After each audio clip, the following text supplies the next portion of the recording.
បាទសូមអរកាយគោរពជំរាបសួរអាយដាមលោកស្រីនិងកញ្ញាជាពិសេសអតិថិជនរបស់ក្រុមហ៊ុនឆ្នោត Cam Lotto ទាំងអស់ជាទីគោរពវិលជួបគ្នាសាជាថ្មីសម្រាប់ការចេញលទ្ធផលឆ្នោតរបស់ក្រុមហ៊ុនឆ្នោត Cam Lotto បាទថ្ងៃនេះក៏ជាការចេញលទ្ធផលឆ្នោតលើកទី443ដែលរង្វាន់ជាផលសម្រាប់ឆ្នោត Lotto លក្ខី36គឺការឡើងរហូតដល់71លាន698,360 រៀលបាទលើនេះកុំឲ្យខាតពេលយូរយើងក៏ចាប់ផ្ដើមចេញលទ្ធផលតែម្ដងជាដំបូងគឺយើងធ្វើការចេញលទ្ធផលឆ្នោត 5D បាទសូមត្រៀម1 2 3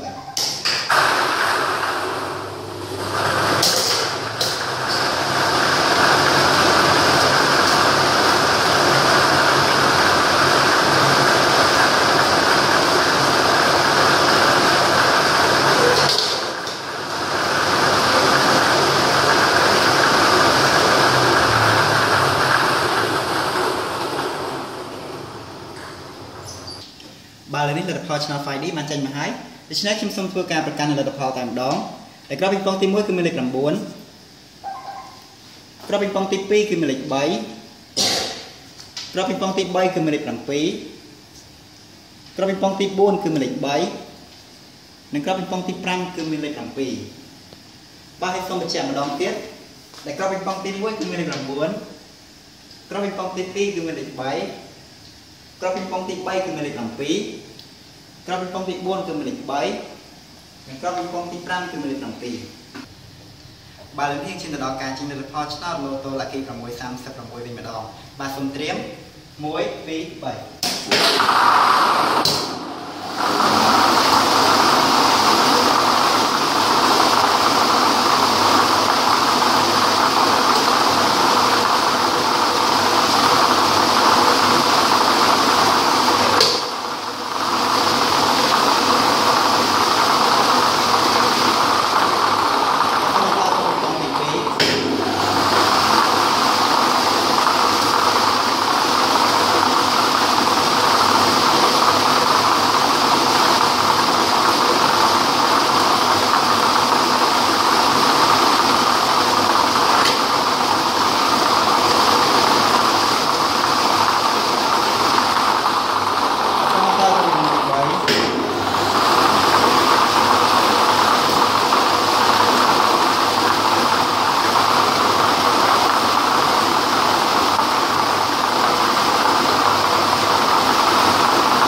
បាទលើនេះលទ្ធផលឆ្នោត Lotto Lucky 636បានចេញមកហើយដូច្នេះខ្ញុំសូមធ្វើការប្រកាសលទ្ធផលតែម្ដងដែលក្របពីងប៉ុងទី1គឺមានលេខ14ក្របពីងប៉ុងទី2គឺមានលេខ33ក្របពីងប៉ុងទី3គឺមានលេខ12ក្របពីងប៉ុងទី4គឺមានលេខ3ក្របពីងប៉ុងទី5គឺមានលេខ24និងក្របពីងប៉ុងទី6គឺមានលេខ22បាទសូមបញ្ជាក់ម្ដងទៀតដែលក្របពីងប៉ុងទី1គឺមានលេខ14លេខ33លេខ12លេខ3លេខ24និងលេខ22